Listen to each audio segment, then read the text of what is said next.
Bismillahirrahmanirrahim. Assalamualaikum warahmatullahi wabarakatuh. Salam sejahtera untuk kita semuanya. Apa kabarnya Ananda hari ini? Semoga tetap dalam keadaan sehat walafiat, serta selalu dalam lindungan Tuhan Yang Maha Esa. Kita kembali bertemu di channel ini di mata pelajaran kerja bengkel dan gambar teknik. Adapun fokus kita pada hari ini yaitu ke kompetensi dasar yang ketujuh, menerapkan teknik pembuatan box peralatan elektronika. Nah, dalam membuat sebuah produk elektronika, selain ditunjang oleh proyek yang kita buat, yang berfungsi sebagaimana mestinya, juga ditentukan oleh box peralatan. Nah, jadi semakin menarik box peralatan yang kita buat, maka semakin tinggi nilai harga jual yang kita tawarkan dari peralatan yang kita buat. Nah, bagaimana sih cara atau teknik pembuatan box peralatan elektronika? Tetap simak video ini sampai dengan terakhir. Adapun indikator kompetensi yang akan kita capai pada pertemuan ini, yang pertama, diharapkan siswa mengetahui teknik pembuatan box peralatan elektronika. Kemudian yang kedua, siswa diharapkan mengetahui bagian-bagian dari box peralatan elektronika. Kemudian yang ketiga, siswa diharapkan mengetahui bahan-bahan yang digunakan dalam membuat box peralatan elektronika.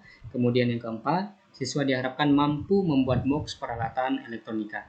Nah, baik, untuk mempersingkat waktu, kita masuk ke pengertian dari box peralatan elektronika. Nah, box peralatan elektronika ini biasa disebut juga dengan casing. Jadi casing ini merupakan suatu tempat untuk menempatkan semua rangkaian elektronika yang kita buat. Dan juga dapat dipergunakan untuk membentuk peralatan elektronika tertentu. Jadi semua peralatan elektronika biasanya dikemas dalam kotak kemasan yang bentuknya selalu menarik dan variatif. Gunanya adalah untuk menarik konsumen dan pelanggan untuk membeli atau menggunakan produk yang kita buat. Box peralatan elektronika ini pada umumnya dapat dibuat dari bahan aluminium, kemudian juga dari bahan-bahan isolator seperti plastik dan kayu. Bentuk dari box ini harus disesuaikan dengan ukuran rangkaian elektronika yang dibuat. Jadi tidak boleh terlalu besar, juga tidak boleh kekecilan. Jadi harus disesuaikan dengan ukuran rangkaian elektronika yang dibuat.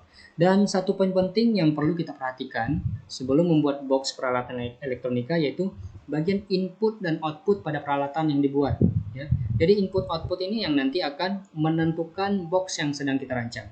Nah, sebagai contoh, ini adalah sebuah peralatan atau produk elektronika di mana produk ini adalah alat ukur yang digunakan untuk mengukur besaran voltase atau tegangan dan besaran kuat arus. Nah, di sini kita lihat pada bagian ini adalah display, di mana nanti hasil pengukuran akan ditampilkan pada bagian ini. Kemudian ini adalah untuk pengukuran pengaturan tegangan, dan ini adalah untuk pengukuran kuat arus. Ini bagian powernya, dan pada bagian ini kita lihat ini untuk terminal positif, kemudian ini terminal negatif, dan ini adalah terminal ground. Nah, pada bagian belakang juga dilengkapi dengan kabel power. Nah, jadi di sini kita bisa menyimpulkan ya, dari peralatan ini input dan outputnya ditempatkan pada bagian tertentu yang digunakan untuk memudahkan konsumen dalam menggunakan peralatan yang kita buat. Di sini kita lihat bagian bagian output ditempatkan pada bagian depan ya. Itu pada bagian display di sini, jadi hasil pengukuran ditampilkan secara digital. Kemudian juga di sini ada terminal positifnya, ada terminal negatifnya, dan ground juga ditempatkan pada bagian depan. Dan untuk pengaturannya juga pada bagian depan. Ya. Jadi input dan output ini perlu kita atur sedemikian rupa agar memudahkan konsumen dalam menggunakan produk yang kita buat. Nah, di sini kita melihat seorang perancang produk elektronika yang sedang membuat sebuah tempat untuk speaker. Nanti speaker ini nanti akan dihubungkan ke amplifier. Nah, kita lihat di sini ini ada casing utama. Nah, pada secara garis besar box peralatan elektronika ini dapat kita bagi terdiri dari casing utama dan casing penutup. Nah, apa sih yang dimaksud dengan casing utama dan casing penutup? Nah, yang pertama kita bahas dari casing utama terlebih dahulu. Casing utama ini adalah suatu wahana untuk menempatkan rangkaian elektronika yang terpasang pada PCB. Jadi PCB dipasang pada casing ini dengan menggunakan baut dan diberi bahan isolator. Apa kegunaan dari bahan isolator itu? Yaitu untuk mencegah dan menghindari adanya hubungan singkat antara casing dengan rangkaian komponen yang tidak terpasang pada PCB seperti potensiometer, saklar, lampu indikator, dan lain sebagainya. Dan pada umumnya dipasang atau ditempatkan pada casing utama bagian depan itu disebut dengan panel depan. Dan pada bagian belakang disebut dengan panel belakang.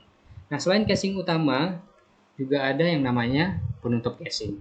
Nah, penutup casing ini adalah suatu wahana yang berfungsi untuk melindungi semua rangkaian yang terpasang pada casing utama. Jadi, selain berfungsi untuk melindungi casing utama, penutup casing ini juga digunakan untuk memperindah bentuk dari casing secara keseluruhan. Oke, inilah sedikit pembahasan kita tentang casing atau box pada peralatan elektronika. Semoga bisa dipahami. Jika masih ada yang ragu dan kurang dimengerti, silakan langsung ditulis atau diketik di kolom komentar yang ada di bawah. Terima kasih atas perhatiannya dan terima kasih telah meluangkan kuota untuk menyimak video ini. Semoga bermanfaat. Akhir kata, Assalamualaikum warahmatullahi wabarakatuh.